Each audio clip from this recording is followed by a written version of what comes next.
So much motherfucking design on right now. Bring it down, make it clap. I got 3 old thoughts, new guap. Wearing that thing, bitches on my line, and you know.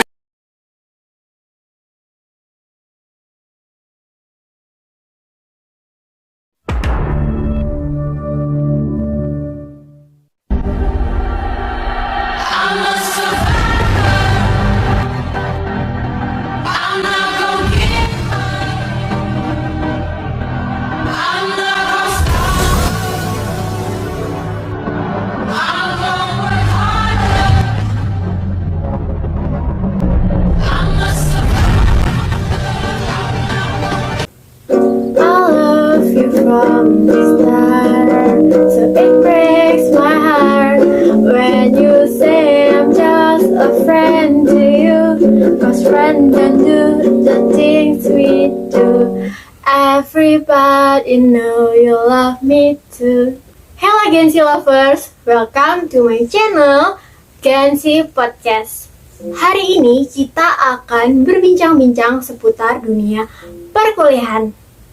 Tapi, kali ini aku nggak sendirian.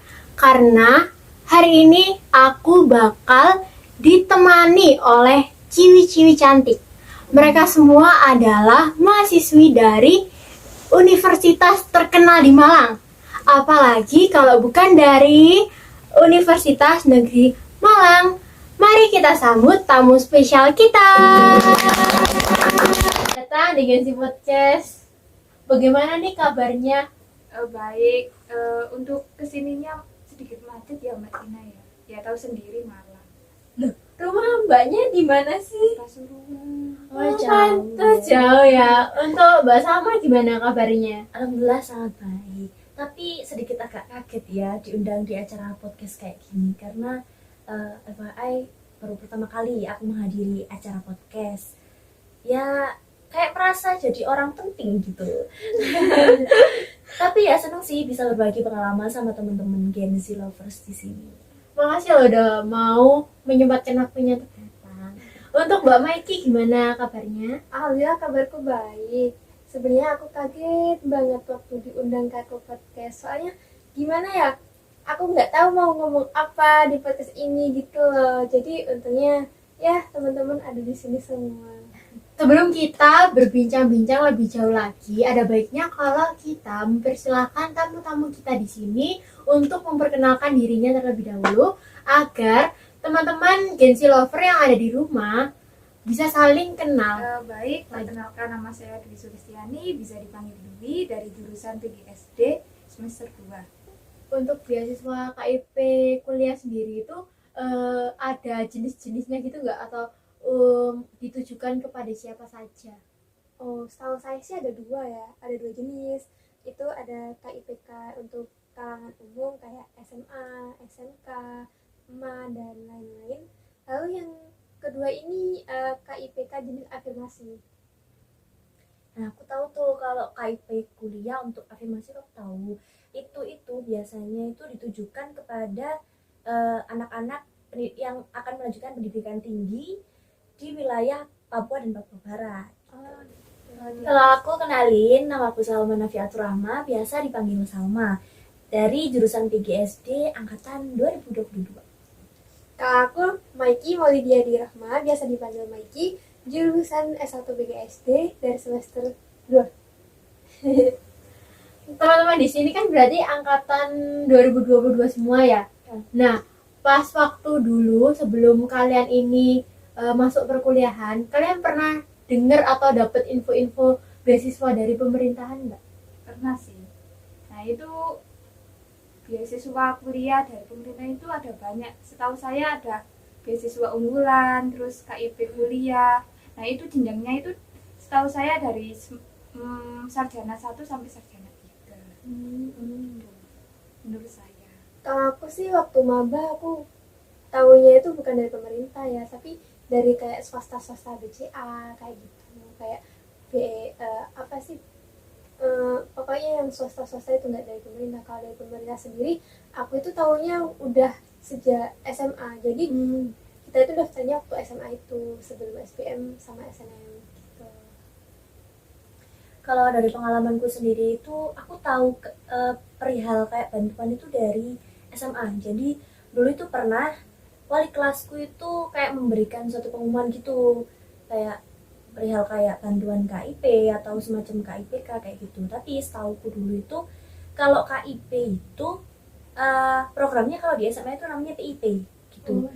Oh, Jadi program Indonesia Pintar. Dari Kalau Bapak Jokowi itu ya. ya benar. Iya. Tapi kalau untuk KIP-nya itu kartunya kayak gitu. Terus kalau KIPK itu setauku bantuan untuk anak-anak yang berprestasi di sekolah tapi dia nggak mampu dari segi ekonominya untuk melanjutkan ke jenjang perguruan tinggi.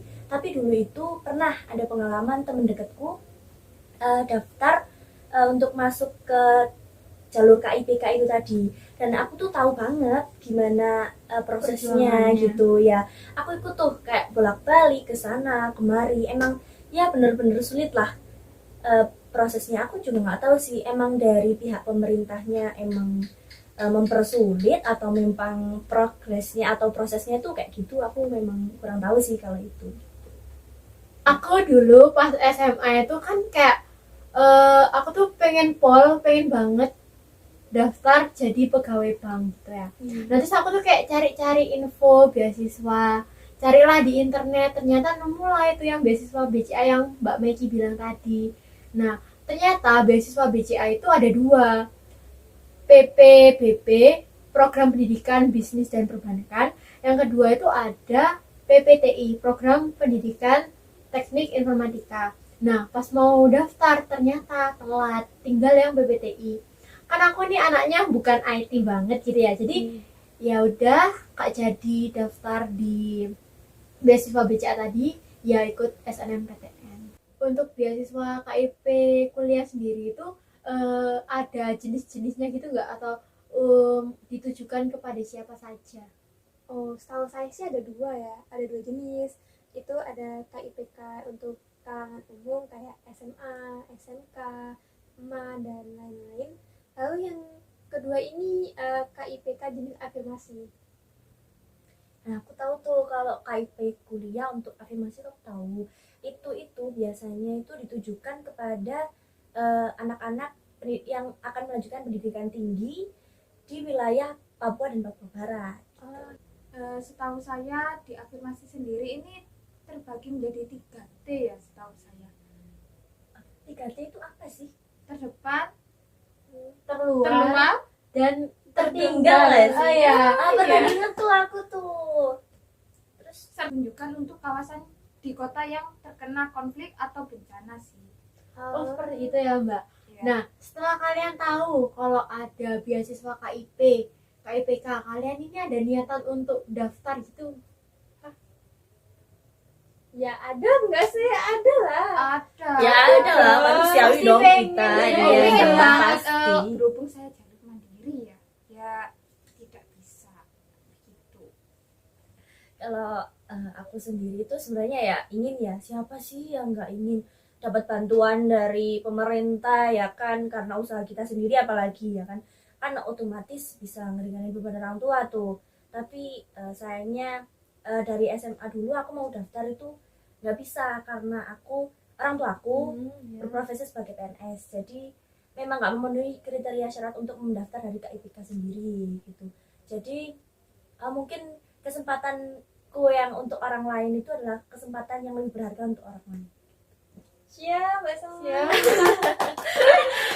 Untuk Mbak Meki gimana? Apa ada niatan untuk daftar atau Iya pasti dong, pasti nggak sih? Iya dong. Ya, karena kita ya harus melihat orang tua juga, beban yang ditanggung itu berapa sih gitu. Jadi ada waktu guru BK itu ngasih info, itu aku kayak wah cuman nih kayak gitu loh.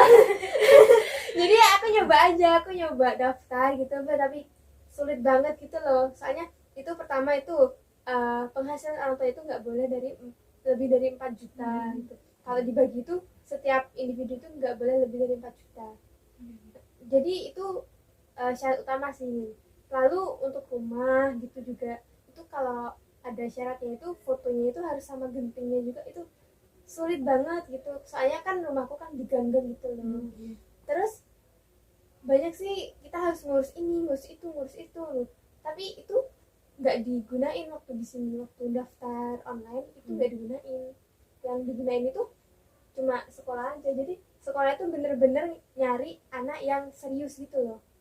Jadi ada juga temanku yang enggak wes aku capek gitu, ngurus di spenduk, terus ke kelurahan, belum lagi yang aktenya udah expired gitu, harus diurusin semua. Sama itu loh penghasilan ortu itu juga dia kalau dari pabrik dia harus minta laporan gitu loh, laporan keuangan, iya, gaji gitu. iya. Kalau orang tuanya warung itu harus bener-bener RPP-nya itu berapa kayak gitu loh. Pengeluaran pemasukan gitu. Jadi banyak yang enggak wes gak apa-apa wes gitu. lebih baik enggak karena terlalu ribet Iya, gitu. kayak gitu. Jadi ya Suka dukanya emang banyak banget ya mau daftar kayak gitu. Iya, banyak banget. Alhamdulillah sih. Tapi alhamdulillah akhirnya ya keterima. Seneng ya kita ya. Perasaannya Mbak Meki ketika tahu kalau misalnya kamu itu dapat beasiswa itu gimana? Sebenarnya itu belum kan. Pertama itu keterima dulu, sama waktu daftar kuliah keterima dulu. Tapi KIP-nya itu belum belum langsung keterima. Jadi diseleksi lagi gitu. Misalnya aku kuliah di UM, aku daftar ke UM. Jadi aku keterima UM kuliahnya, belum KIPK-nya. Jadi KIPK-nya itu ada orang UM itu ke rumah kayak survei. Emang bener-bener dilihat ya emang. Iya, data-datanya itu sama yang udah aku laporin di sekolah, Iya. itu disamain sama tempatnya. Jadi orangnya itu masuk ke kamarku, tempat belajar kan juga, terus masuk ke ruang tamu, masuk ke dapur, sama apa sih? Bukan Ruang tamu. toilet. Iya. Berarti dari pihak kampusnya itu emang bener-bener survei ke sana. Kemudian kalau andaikan ya ini, andaikan pihak kampusnya itu ternyata di sana itu nggak sama, itu gimana? Bisa gagal nggak KIPK itu tadi? Ya bisa dong. Ada temanku, bukan teman sih, Kenalan? bukan, kakak tingkat.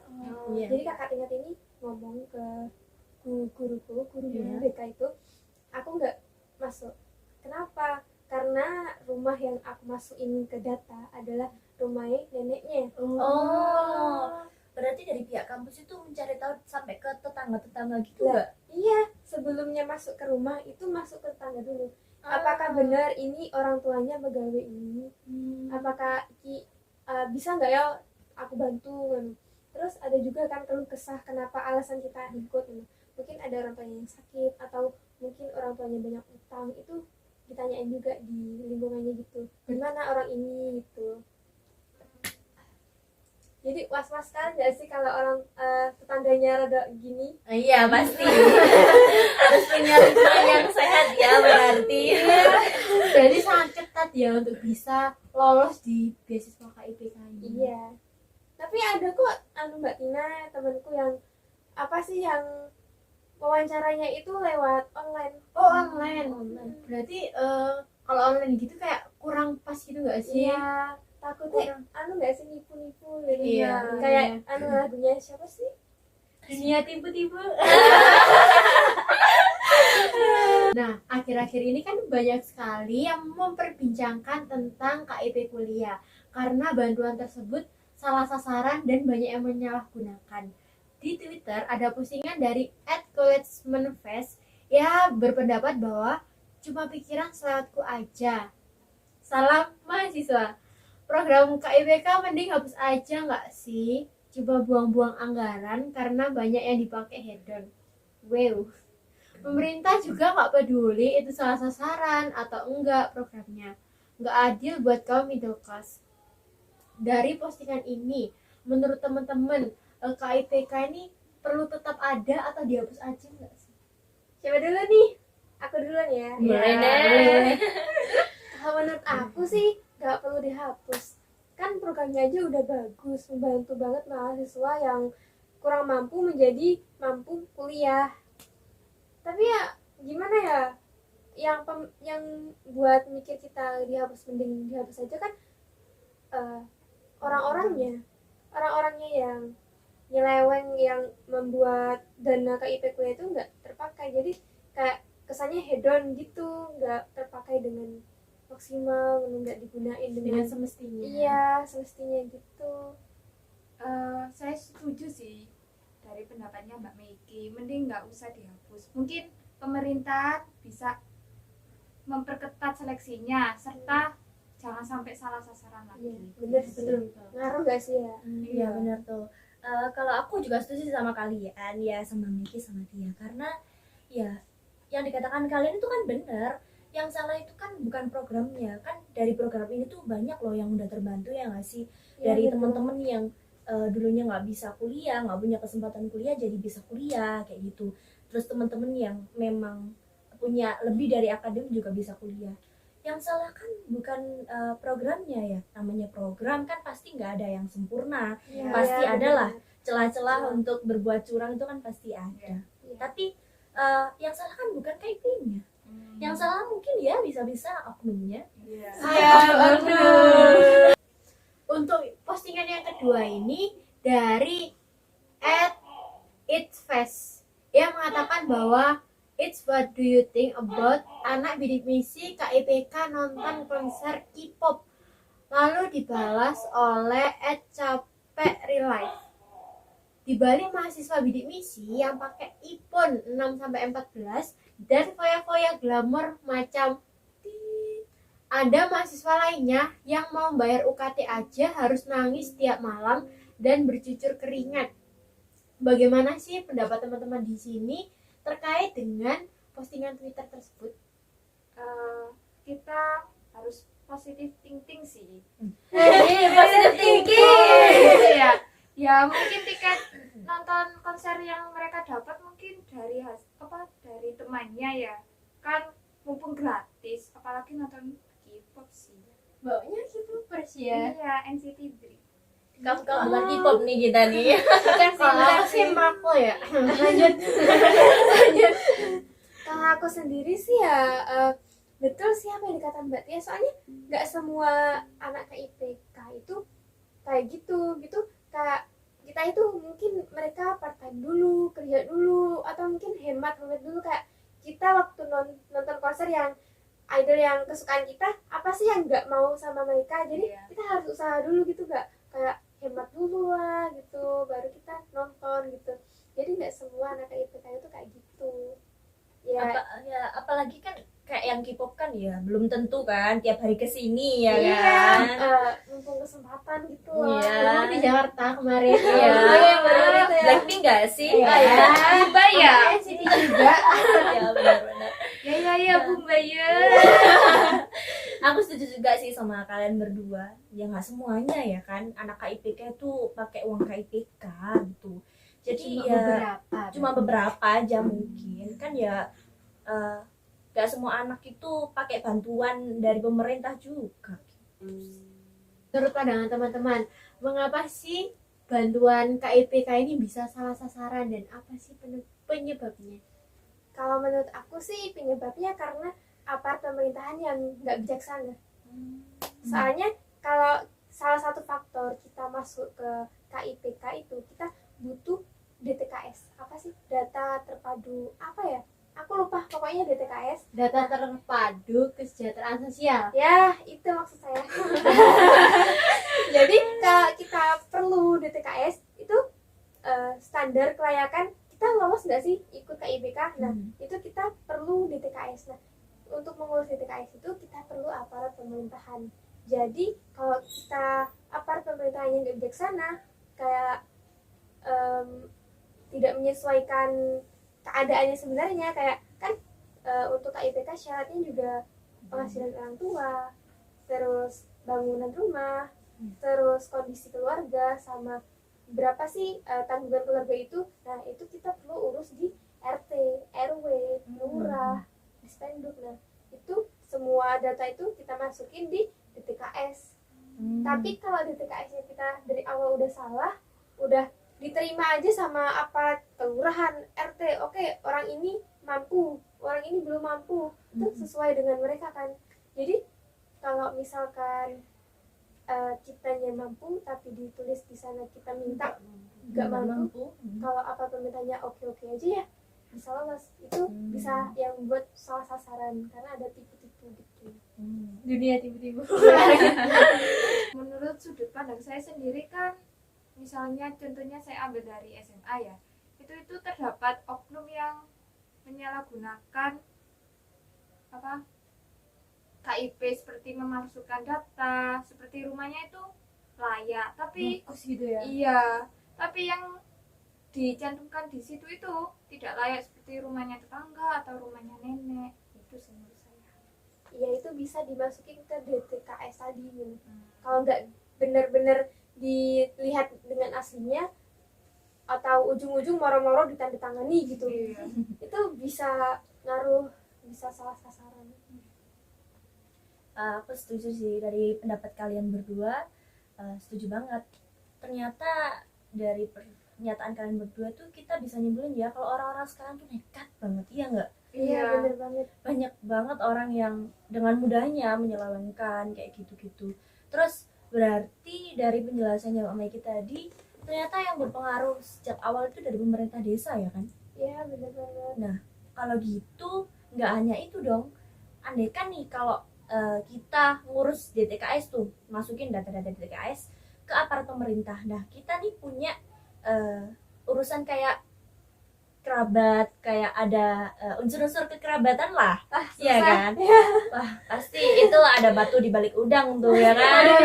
Salah. Kayak udang di balik batu tuh ya kan? Jadi andaikan kalau dia nih, ya udahlah aku lolosin aja nggak apa-apa, kan iya kan saudara gitu kan katanya. Jadi orang-orang tuh yang punya hubungan kekerabatan pasti diprioritasin sama pihak-pihak pemerintah desa gitu. Tapi kalau andaikan ada ketegasan dari pihak-pihak pemerintah desa dan pemerintah dari universitas maksudnya yang menyelenggarakan KIPK itu, mungkin hal-hal semacam penyelewengan itu nggak akan terjadi gitu. Jadi nggak akan lagi salah sasaran kalau ada ketegasan ya, gitu. Ada sih kalau kita masuk UM. Soalnya UM itu kan dimasukin satu-satu rumah ke rumah gitu. Pengalaman ya Mbak? Iya. Jadi kalau misalkan ya kita lolos di kelurahan, lolos di kabupaten, masuk KIP set gitu, kita juga udah lolos di UNIF kan, uangnya dari UNIF. Pemerintah masuk ke UNIF. Nah, UNIF-nya langsung masuk rumah. Tipu dia. Nggak jadi dikasih lu. Benar-benar. Nah, dengan adanya bantuan KIP yang salah sasaran, apa saja sih dampak yang terjadi? Bantuan KIP yang salah sasaran itu sangat merugikan ini dong. Banget ya. Iya, Bagi semua kelas ya, kelas bawah, yang merugikan tengah, itu gimana atas. sih Mbak Iya, Miki? merugikan mahasiswa yang benar-benar membutuhkan. Kayak kita berharap sama orang tua semoga lancar rezekinya, terus kerjanya aman-aman, Walafiat. itu biar apa? Biar bisa bayar UKT. Sedangkan mereka foya-foya ke kafe gitu. Jadi kayak sedikit sakit hati gitu, kok bisa-bisanya gitu lah. Sedangkan kita berdiam diri di rumah, di asrama dan berhemat gitu ya. Aduh, curhat banget ya. Sama beberapa mahasiswa sih kecewa, dan mahasiswa itu merasa iri mengetahui bahwa yang mendapatkan KIP ini dari keluarga yang mampu ya. Kalian berdua ini suka bener banget kalau bilang gitu ya. Kalau ya kayak curhat hati semua gitu ya. Iya, gimana lagi ya? Kalau menurutku sih ya emang banyak sih dampak-dampak dari penyalahgunaan teman-teman yang pakai KIPK itu tadi. Apalagi rata-rata itu mereka itu dampaknya itu ke arah negatif gitu loh. Jadi mereka itu memanfaatkan bantuan dari pemerintah kayak gitu. Jadi kayak ngerugikan orang lain, juga ngerugiin dia sendiri gitu ya. Contohnya ya seperti yang kalian sebutin tadi gitu. Mereka itu nggak mikirin ya, oh gimana ya teman-temanku itu nasibnya yang nggak kebagian bantuan itu tadi gitu. Parah nggak sih? Ya, parah sih. Nah, menurut teman-teman, apa saja sih solusi yang dapat diberikan agar bantuan KIP ini tidak salah sasaran? Dari sudut pandangku, aku lihatnya itu dari pemerintahan. Soalnya pemerintah itu harus memverifikasi dan validasi data isian dapodik dari satuan pendidikan dulu.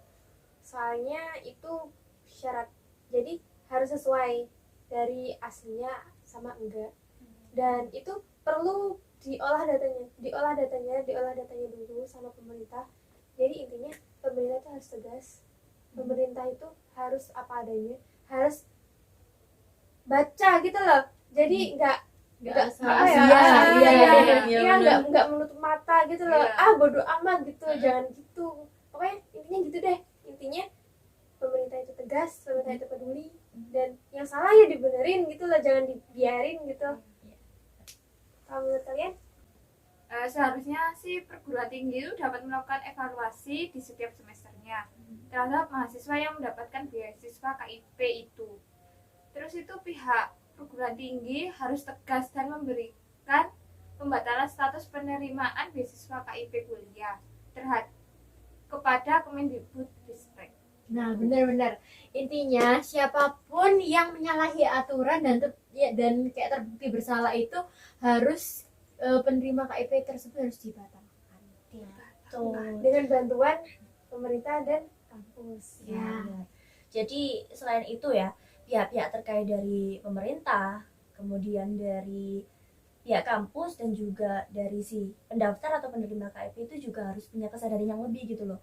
Jadi kalau misal nih kita mau daftar KIPK dengan persyaratan yang sebegitu banyaknya tadi ya, kita tuh mikir, oh dengan kondisiku seperti ini, latar belakang keluargaku seperti ini dan lain-lain, aku tuh termasuk golongan yang harusnya daftar atau enggak sih gitu, atau kesempatanku ini bisa aku kasih ke orang lain kayak gitu. Terus kayak dari pihak pemerintah lah, kayak pihak pemerintah desa tadi itu kalau dengan kriteria yang sudah diberikan dari anak-anak yang sudah daftar tadi itu, oh ini wajib saya lolos enggak gitu, sesuai sama kriterianya apa enggak gitu, enggak seenaknya aja gitu.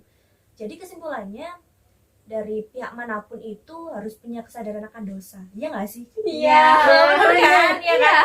Kan ya gimana ya, kan kalau disambungin ke agama pasti dosa dong kalau kita berbohong dan curang gitu. Kemudian kalau dari pihak pemerintah dan perguruan tinggi juga itu harus memperbaiki sistem yang benar tadi, kemudian lakukan pengecekan secara berkala terkait pendaftar KIPK tadi, dan nggak segan-segan memberikan sanksi bagi pihak-pihak yang dengan sengaja mereka tuh sadar mereka itu membuka matanya dan mempunyai pikiran normal, tapi masih dengan segan-segannya mereka itu memalsukan data tentang KIPK. Ya itu raja sengklek ya. Jahat banget gak sih? Parah. Tapi faktanya begitu sih teman-teman. Nah, menurut teman-teman, apakah ada hubungan salah sasaran tadi dan penyalahgunaan KIP dengan Pancasila? Pancasila itu pandangan bangsa. Jadi semua Pancasila, semua Panca itu berhubungan. Kayak sila pertama, Tuhan Yang Maha Esa. Nah, kita kalau udah berbohong ya kita sudah Melanggar. menyalahi dosa menyalahi sila pertama, sila kedua, kemanusiaan dan beradab. Kemanusiaan kita, kalau kita nggak punya rasa kemanusiaan, kalau kita tipu-tipu orang, kita mengambil hak orang lain dengan mengambil kesempatan mereka untuk dapat bisa bantuan tadi. Jadi mengambil hak bantuan orang lain. Sila ketiga Persatuan Indonesia. Ya. Kita harus makmur semua. Jadi kita harus saling tolong menolong kayak gitu. Kita memiliki rasa persatuan yang tinggi gitu.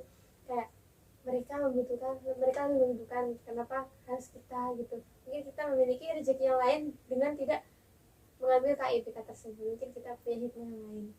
Lalu sila keempat juga kerakyatan yang dipimpin oleh hikmat kebijaksanaan dalam permusyawaratan perwakilan. Nah, untuk itu kita perlu bekerja sama, gotong royong, kayak musyawarah, kayak diskusi. Apakah kita perlu benar-benar membutuhkan KIPK? Apakah kita perlu berlomba-lomba dengan teman-teman yang lain yang lebih membutuhkan, atau mungkin kita malah yang lebih membutuhkan kayak gitu. Iya, iya. Dan keadilan sosial. Nah, kalau nggak ada sila kelima, keadilan sosial, mungkin tema podcast ini nggak ada, kayak masalah-masalah di tweet kayak tadi itu nggak bakal ada. Bener. Jadi ya keadilan ya, adil gimana loh, kak, kita udah dikasih KIPK, udah dikasih bantuan dari pemerintah ya, seenggaknya kita itu bisa memanfaatkan lah biar adil bagi semua orang gitu, tidak menimbulkan konflik kayak tema kita gitu lah. Menurut saya ya pasti ada hubungannya ya dengan Pancasila. Terlebih lagi seperti Ketuhanan Yang Maha Esa, berarti semua 6 agama itu bebas memilih untuk mengikuti KIP tersebut. Nah, sedangkan ke sila kedua itu kemanusiaan yang adil dan beradab. Berarti misalnya anak KIP ini ya kalau berangkat kuliah ya minimal tepat waktu lah, terus sopan pada dosen. Bukan hanya anak KIP saja sih, Iya, bukan semuanya. Iya, benar. Terus itu sila ketiga kan Persatuan Indonesia. Nah, di situ kan bisa misalnya kan anak KIP kan pasti ada targetnya kan. Iya, Ya, pasti. minimal IPK-nya IPK-nya Iya. itu tidak boleh di bawah 3, ya 3, 3, berapa gitu. gitu ya. Nah, berarti untuk agar tidak rendah IPK-nya itu ya berarti anaknya itu harus giat belajar.